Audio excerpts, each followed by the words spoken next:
Hey, sorry about that. I just got a little bit confused by the activity.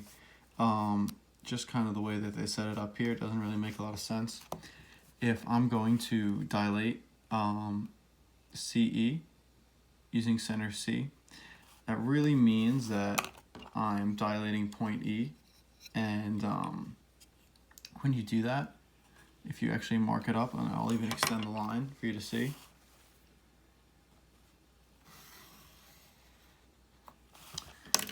If I try and dilate this line, it's not going to fit on the paper.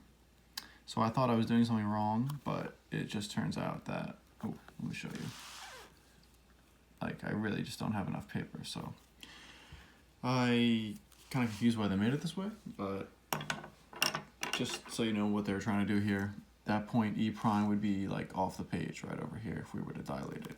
So to answer question number 5, what happens when the center of dilation is on a line and then you dilate the line? It doesn't change it at all. Because if I were to dilate it, let's just say, for example, that E prime was like right here. If this is a line, right, a line extends indefinitely in both directions, means it's infinite, it goes on forever. So I really haven't done anything to the line by dilating it. So when the center of dilation is on a line and you dilate that line, the line remains unchanged. That point, that point E goes to E prime. That image is different, but the line itself doesn't change at all.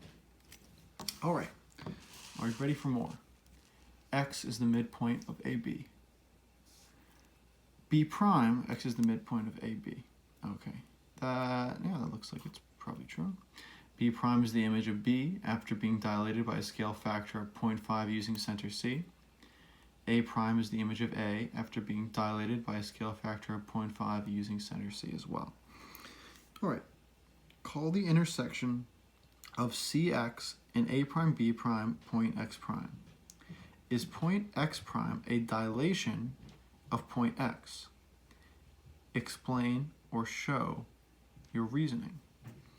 All right, is point X prime a dilation of point X?